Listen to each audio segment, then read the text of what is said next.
from my isolation cave in Kent.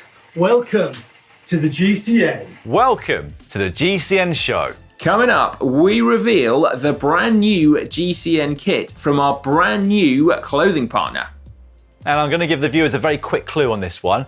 So they used to make the kit for a certain team that I used to race for. So I'm very, very excited about this one, Si. What have we done? What have we done? We're also going to announce the very lucky winners of the Celitalia Flight Boost Saddles giveaway. And we've got a brand new giveaway for you as well, courtesy of Topique. Yeah, and we have an exclusive. Have you ever wondered what a Trek Madon in lockdown sounds like? More on that coming up.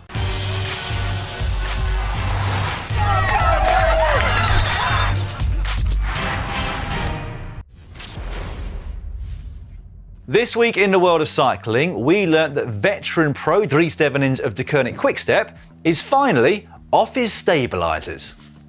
I absolutely love that clip. Although remember kids, always wear your helmet, even when riding on a treadmill. And now we also learned this week that endurance cyclist and ex-pro roadie Molly Weaver is a total badass and possibly a little bit bonkers. Well, she's definitely a total badass.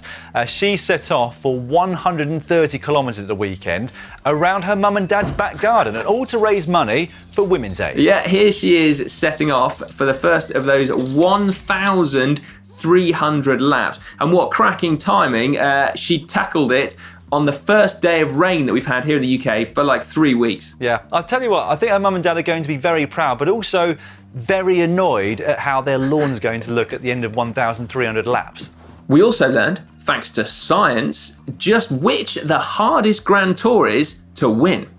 That's right, this came from Dutch scientist Teun van Erp, who studied all three in terms of their intensity, their workload, and their performance characteristics, and his conclusion was that they are all exactly the same. Yeah, I was really surprised at that, I think, like most people, I'd assume that the Tour de France was the hardest one to win. So, yeah, interesting stuff. Which did you find harder to win, Dan? I knew you were going to ask that. Well, I finished higher at the Giro than the Tour, so take from that what you will. The Giro's easier, I guess, probably. Kind of. Anyway, back here at GCN HQ, we've had some very exciting news bubbling up for quite some time now that we haven't been able to reveal to you. But we do now feel that the time is right. Well, it's almost right anyway. Indeed it is. So as we said at the top of the show, we have a new clothing partner. We're super excited that we will now be riding in Castelli kit. Absolutely brilliant stuff. Are you ready for the big reveal, Si? I am, mate. Absolutely. I can't wait. I thought you would be because you haven't got any yet, have you? No, thank you for rubbing that in, Dan. I do not have any. Can we just crack on with it, please? Well, yeah, I have got some, so are you ready for the big reveal? Yes, I am. Hurry up. All right, Si, calm down. Just do my best catwalk walk on concrete steps in clip-on shoes. Okay, here we go. Ta-da! What do you reckon? So this is a design that we have been working on for a long time with Castelli, one of the oldest cycling clothing brands in the world. They started in 1876 in Milan. Now this is the fourth GCN kit design that we've had since we started in 2013, and in my opinion, it is the best yet. I'm going to start up here with the top. This is the Aero Race 6.0 jersey, and in combination with the Aero Race 4.0 bib shorts, they are designed to be the fastest jersey and shorts combination that you can possibly get. They've got some cleverly placed seams here to help trip the air. Now it's not just the jersey and the bib shorts. I've cleverly hidden a Gabba rain jacket in the hedge there. This has got GCN logo front and back. The idea first came from my teammate Gabriel Rasch 10 years ago, but this is the fourth particular design of the Gabba rain jacket. And finally, as you can see, I'm also sporting the NanoFlex arm and leg warmers. A few reasons for this. Firstly, it's a little bit fresh today. Secondly, they help to cover up my pasty white arms and legs. And thirdly, it's something else that Si doesn't quite have yet. Speaking of which, Si, I know you're going to love the new design here, but what I really want to ask you is, what do you think of the way I personally look in this kit? That's not a good idea. Nice. Even you're looking good in that, Dan. That's great. Now, there are actually going to be some professional photos to show you in a sec. I'm assuming that was out of focus, Dan, as per your usual style at the minute. Oh, there we go, look. And actually someone's even photoshopped out your beer belly, which is brilliant. Well, no, they honestly haven't. I actually held my little belly in for the entirety of that photo shoot. Quite the cool workout, actually, I can tell you. Yeah, I bet.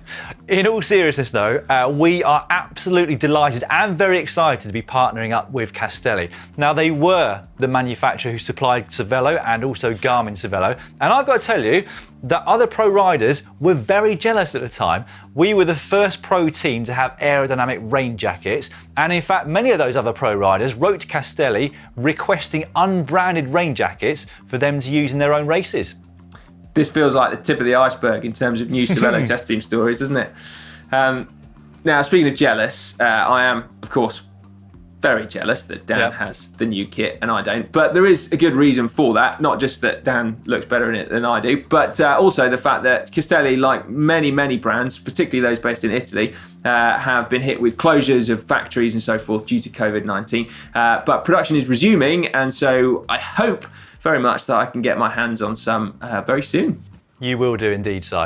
Now, the good news is that just before lockdown, they did manage to get Ollie Bridgewood some kit. So he's done an unboxing video, and you'll be able to find that over on GCN Tech tomorrow. Sorry, Dan. So you've got a set of kit, and Ollie's got a set of kit as well. Yep, and Hank's got a little bit as well. What?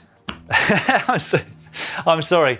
Maybe you can enter the giveaway after the... Actually, no, you're not allowed to enter the giveaway. What you could do, though, Si, is pre-order some, because the pre-orders are open over on the GCN online shop. That is where you're going to find a load of photos of me holding my stomach in, and that is where you can place your order for the new kit. All right, I will head over there.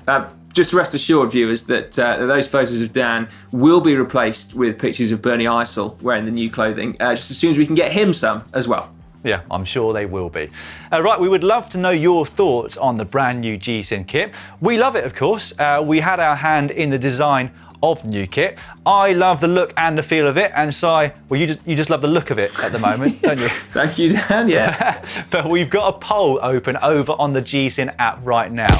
Yeah, you decide, head to the poll, there's a link to that on your screen right now. Just remember that you're voting on the clothing and not Dan or Ollie. We don't want to skew the results, suppress them. Do we really? Anyway, shall we check in with Molly Weaver, see how she's getting on? Yeah, we should do.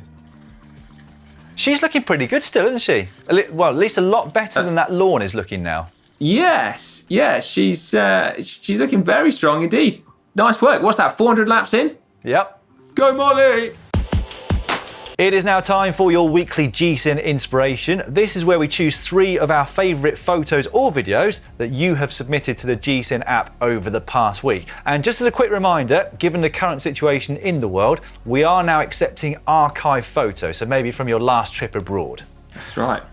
Now, prize number 3 in third place this week is the Sit Back and Relax bundle, which is right up your street, isn't it, Dan? Yes, I could do with that. I actually haven't got one yet. No. Anyway, the winner is Cernbasher, who rides from sea to sky 3,000 meters on the mighty Haleakala volcano in Hawaii. That is a belter, isn't it? It's an absolutely cracking photo. In fact, we've got 3 very good photos this week. We'll move quickly on to second prize. It's making me want to tilt my laptop, that photo. Well, I know what you mean. I've already moved on to the next one. Sorry, no, I'm still stuck looking at Man Above Clouds.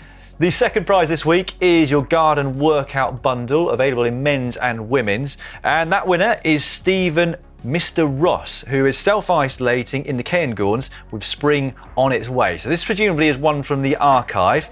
Check that out. That is amazing, isn't it? What an absolute cracking photo. Dan, if I can... It looks amazing, Si. I'll let you get onto what you're going to get up to in a minute.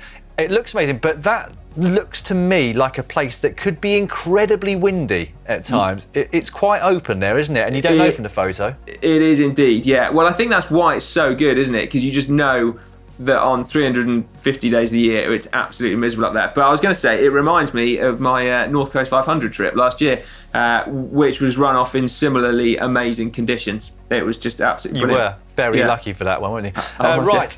First prize this week is the indoor training bundle again. Options again in both men's and women's. And the winner is...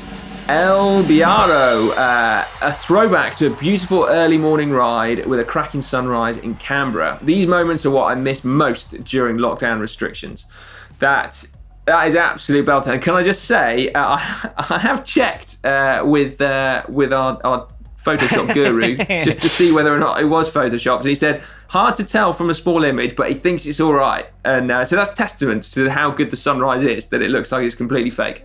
Well, I'm sure we'll get some comments saying that it is fake, but I want to believe that that is completely real because it's an absolutely stunning photo. And Amazing. yes, we have once again succumbed to a sunrise or a sunset, but how beautiful is that? Well, yeah, and can I tell you how weird that photo makes me feel, Dan? But it almost makes me contemplate triathlon because I actually quite fancy going for a swim. Don't do it, Si. No, I won't. Don't get me You're wrong, I edging wouldn't go for a closer and swim, closer. but- I went out for a 5k run this morning. I'm edging closer as well. Oh, good lord. Anyway, as ever, I would like to tell you that if you have won a prize, just be patient with us because it is a bit harder to get those prizes off to you at the moment. Don't forget to get involved though, ready for next week's GCN show. Upload your photos and videos to the GCN app. If you haven't already downloaded it, what are you waiting for? It's free and over in your local app store. Well, that's it. And there are so many amazing inspirational photos to flick through. You don't just have to take our word for the top 3 each week, do you? It's now time for cycling shorts. Cycling shorts now, and I think we should probably start with an update from Molly Weaver to see how she's getting on.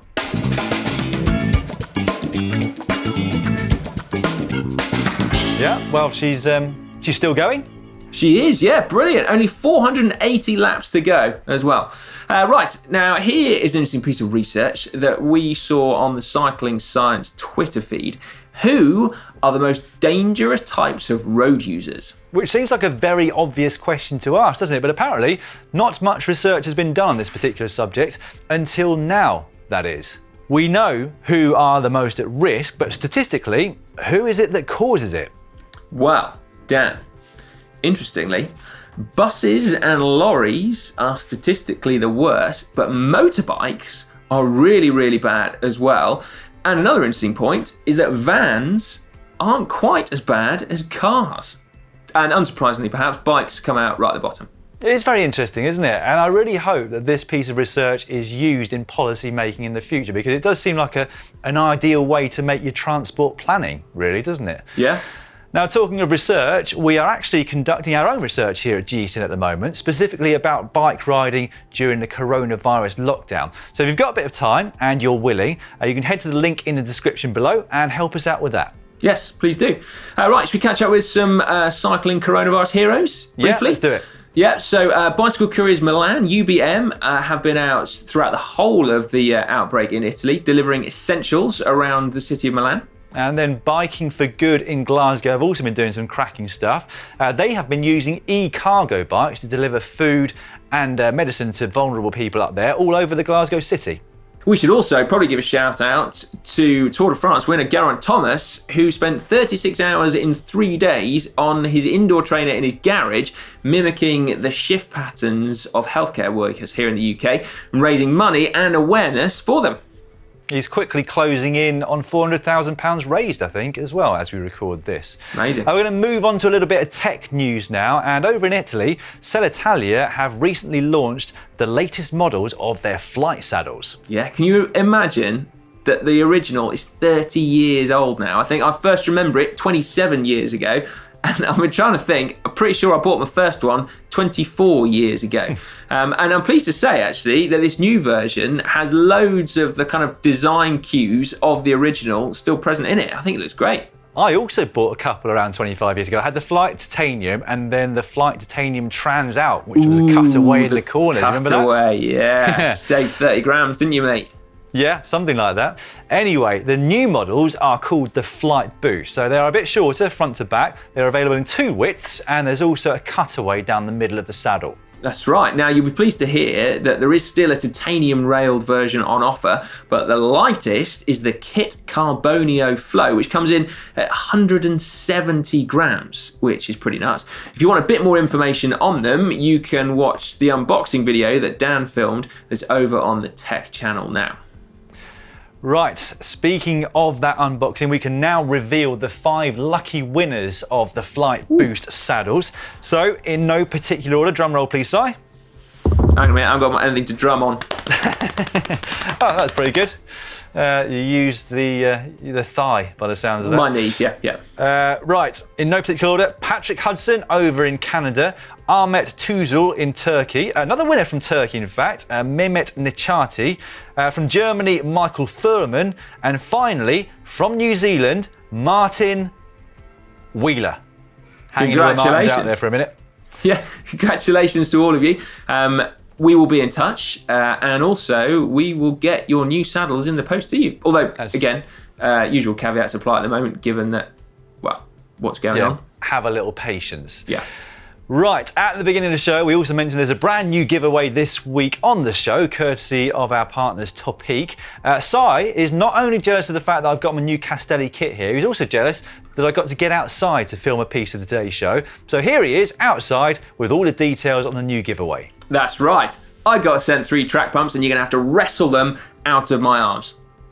Yeah, I haven't got any yet. You will notice that one of these pumps is actually already missing its packaging, and that's because I might have borrowed it to try and win the GCN Presenter Inner Tube Changing Challenge. This is the Topique Joe Blow Sport 2 stage. The reason I chose it is because it's got a wider diameter bore here, so it's got a higher volume of output, but here's the clever bit, you can actually swap between super high volume and lower pressures, so for like mountain bike tyres, gravel tyres, and then you flip that lever and then you get to the higher pressures needed from road tyres.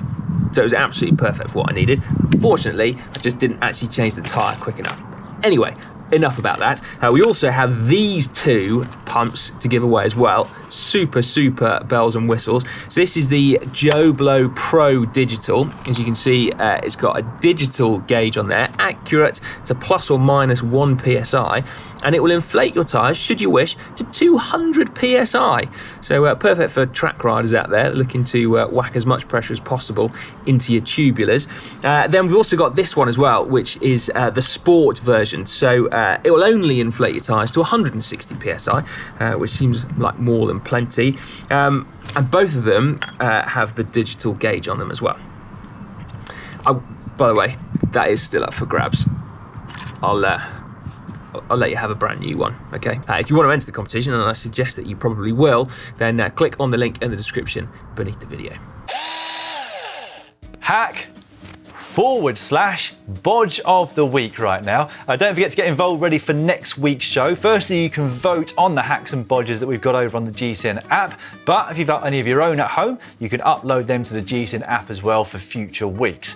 Right, this week we're going to start off with Andy Henn's submission, which is a bike hanger. He wanted a clean way to hang his bike on the wall while storing the essentials for it. Built this out of some scrap walnuts. Ooh, I tell you what, Dan, I don't possess scrap walnuts. That sounds, sounds like you either do a lot of DIY, Andy, or you're just the kind of bling type of person. But I don't even possess walnuts, to the best of my knowledge. No, unfortunately, my previous car had a walnut dash board. Did it really? What, your Ford Focus? My Ford Focus is there, yeah, walnut dash, yeah. Anyway, I had my parents had a walnut dash in our Austin Allegro Vanden Pla, which on the back seats had like aeroplane style pull down shelves for your food and drink. That's amazing. How have cars gone backwards so far? We have got off track slightly here. So is that a hack or a bodge from you? Well, can I be picky about this? That's not enough room for my cycling essentials. So admittedly, it's custom made for Andy, so I guess it's probably a hack. But I'd need something at least 12 times the size of that. What are you talking about? Well, like as in for your cycling essentials. Like there's only room for a pair of shoes. Like that's blimey. Well, of course he's going to have a wardrobe for his kit. Oh, okay. That is being very picky. I'm going to say that's a hack. All right, go on then. As long as I'm allowed a wardrobe as well, yeah, that's a hack. Okay, right. Well, good job you changed your mind, Si, because you are with the majority now. 92% going for hack. All right, fair enough. Okay, next up, we got this one from Mick. How do you pronounce that? Mitch Renette. Mitch Renette? Yeah, that'll do. Yeah, Mitch W. Net. Anyway, he has put a bell on a road bike in a very novel place. This looks like the inside of the drops, which is fairly inconspicuous and handily placed. But I don't know, it's going to catch on your thumbs a little bit, would you say? I could do, yeah. I mean, it's probably a little bit neater than having it on the top of your handlebars. I guess a little bit more accessible if you are riding on the drops or indeed on the hoods. So since they do have to ride with a belt over in Poland, I'm gonna go hack. I'm gonna go Bodge. I'm not feeling it. Yeah, I'm not feeling it. Well, wrong choice, Si. 47% went with Bodge, so it was quite close. 53% went with hack. I think I know where this next one's going to end up. Mr. Nedjerov found this in Amsterdam. A folding bike with half a folding bike attached to it, kept together by 2 bars. No welding at all, just some bolts and some nuts. And a lot of rust, by the look of it. I think it's genius. Do you know what puzzles me? We see a lot of amazing looking contraptions on Hack and Bodge. We never see anyone riding them. These things never move. They're always just sort of lying around, locked up. Do you think that's because they're literally just like trolling? A lot of them have probably been discarded in various bike parks around the world, haven't they? Yeah, someone basically ridden that 100 metres from their garage just down the road and gone, sod that. That was terrible. I can't even bother to take it home. It's like a sidecar transportation bike, this one, isn't it? But I'm still going to go Bodge. Yeah, I'm massively going Bodge. I mean, that's just surely. Why would you put it there? I'll tell you what is amazing, Si, is that 11% of people thought that was a hack. But anyway, 89% went with Bodge. Moving on, this came in from Nickelodeon. Turn a front light into a rear light. Genius. Cut the plastic from the bread packaging and cover the light. Well, I mean, that's inspired, isn't it? I mean, that is a hack. If you need a rear light and you've only got a front one, genius. Well, I have misplaced my rear light, so I do only have a front one at the moment, so I might use this myself. There you go. I suppose the only problem is if the light gets really hot, which some of them tend to do, then you might end up not being able to turn it back into a front light because your red plastic's just melted into a toxic goo all over it. Could be quite dangerous, so I'm going to go Bodge. I still think it's a hack. I'm sorry. Do you? Okay, well, 31% went with hack and 69 went with Bodge. Yeah, well, okay. Right, next up, we got this one from markymoo.shaft. Anyway, he created some fantastic bike jewellery. Spare time to make presents. Scrap bike chains make a cycling friend a great prezi. That is a very clean scrap chain. I was going to say exactly the same thing. Yeah. What cleaning products are you using, Marky Moo? Yeah, and also, what have you made the eyes from? I can't quite see on here. No, neither can I. Genius. Anyway, that's a hack from me. It looks brilliant. It's a hack from me as well. Do you think it's just like a really kind of grungy necklace? Could well be. I can't seem to zoom in at the moment on my computer, but I'll have a look later on. Amazingly, 25% of people thought that was a Bodge. How can that be a Bodge? It looks fantastic. It does, doesn't it? We've got this one that came in from Alex Stieda, who many of you will know was the first ever Tour de France yellow jersey wearer from North America. And he has submitted this hack or Bodge. It's his indoor trainer platform. Basically, he took a pair of longboard trucks, some plywood, along with a lot of Canadian can-do spirit, added a counterweight to the kicker flywheel, kept my slippery plastic under the climb for an immersive experience. Wow. Genius. He is quite the handyman as well as quite the cyclist, isn't he? He is, isn't he? Yeah, I'm a massive fan of Alex Stieda and more so than ever now. That's genius. I was also quite impressed, Dan, that you read out longboard trucks like you knew what they were. So fair play, mate. Well, I can read words, Si. Okay, what have we got last? Oh no, we better vote that hack or badge. It's a hack from me. 100% hack, yeah, amazing. Okay, well, it's quite close actually. Only 52% went for hack and 48% for Bodge. What? Well, I know. Yeah. Oh well, no, I think that was great, Alex. Fantastic. Right then, is that the end of hack or Bodge? No, we've got one more. We've got one more, Si. Bumper edition. Right, this is from Mickey Comey. Wowee.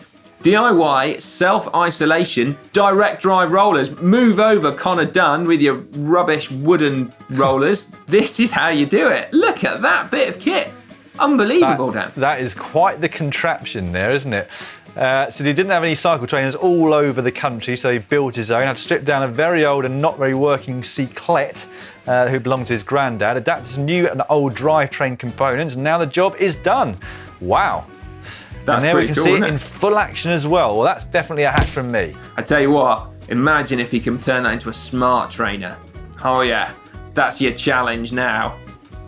You can never let people just sit back and admire what they've done, Si, can you? You've always got to ask them to do something extra. Well, you know, like, I think this is the spirit of human progress, isn't it? Like, you know, we'd never have got to the moon, Dan, if we just sat down and thought, oh, brilliant, we've lit a fire now. That's great, we've made it. No. Yeah. So yes, homemade smart trainers, please. Next up. Fair point. So you're saying hack or bodge? Is it a bodge because he hasn't made it a smart trainer? No, it's a hack. I want to encourage good work where it's done. It's another 69-31 division. 69 going for hack and 31% for bodge. What do you think? Sorry, I went for hack as well. I think I already said that. Definitely a hack from me. We're getting some amazing submissions. I think, as I've said before, a lot of you have got a lot more time in your hands at the moment to make your hacks and bodges. So thank you to all that are uploading to the GCN app. We've got a bumper edition for you again this time next week.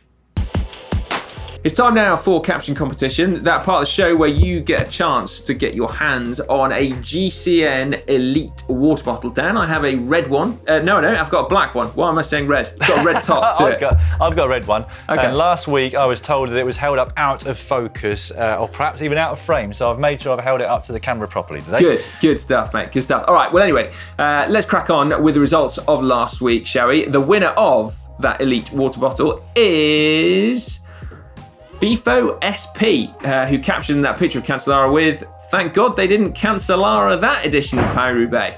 Genius. Very well done, FIFO. Get in touch on Facebook with your address and we'll get an Elite water bottle sent out to you as soon as possible. Again, we have gone back through the archives to pick a photo for this week's caption competition.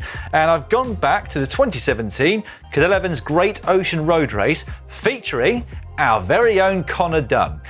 Here is your photo to get stuck into. I, as ever, will get you started. Are you sure you get a 30% benefit from drafting?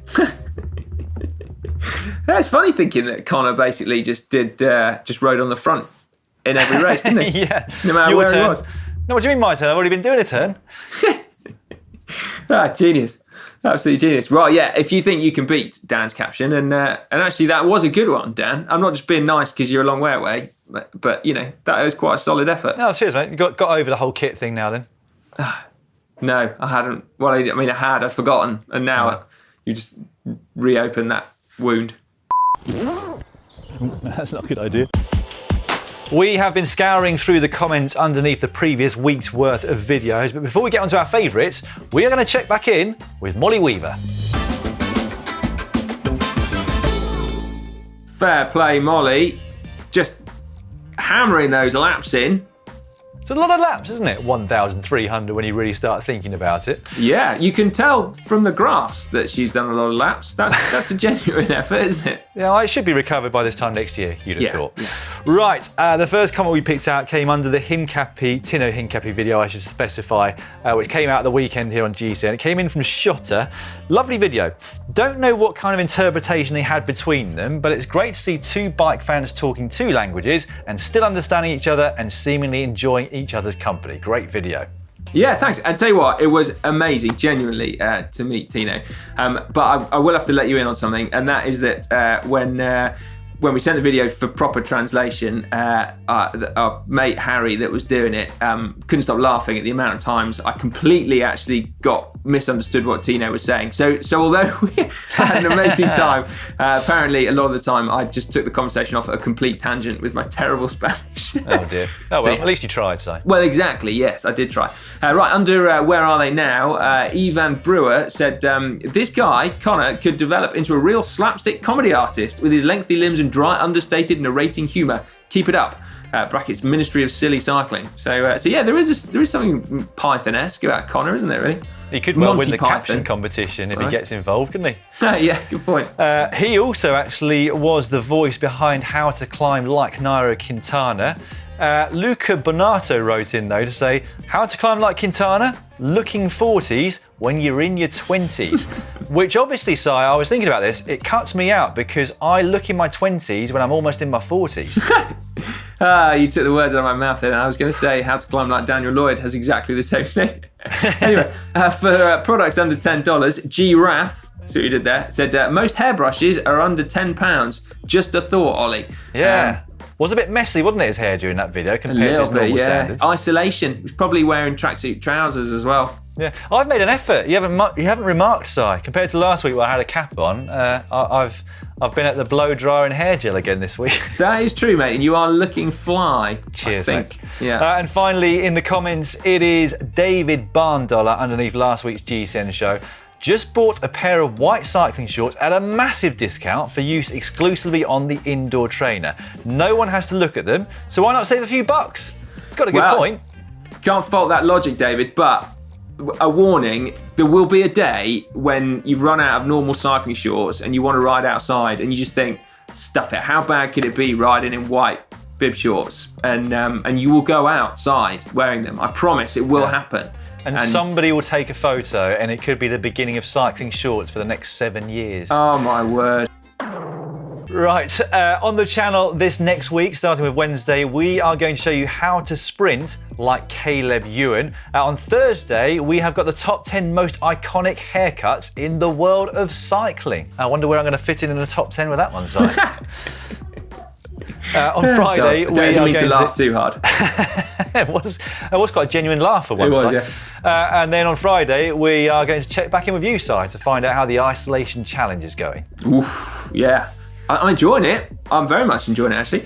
Right, on Saturday, we are going to take a little look back at sort of the story of GCN, basically. A bit of a retrospective, having hit that little milestone of 2 million subscribers. We got a bit nostalgic, didn't we, Dan? We did, yeah. There's a lot to look back on, actually, over 7 years, isn't there? There is, well, there's 7 years worth of stuff to look back on. Yeah. And then on Sunday, Jeremy answers that question that we've all been wondering. What happens if you do an FTP test every day for a week? Which, admittedly, many of you may not have wondered, but genuinely, I'm really I've always interested. wondered about that, Si. Still, nevertheless, even though I've never pondered that in my life before, I am genuinely quite interested to see what does happen if you do an FTP test every day for 7 days. Well, that's it. Like, genuinely, what would happen? So, anyway, there we go. That's on Sunday. Right, unfortunately, we're getting towards the end of the GCN show now, but we still have time for Extreme Corner, and it seems fitting, given that Molly Weaver is still out there, that we should perhaps check in and watch her cross the line.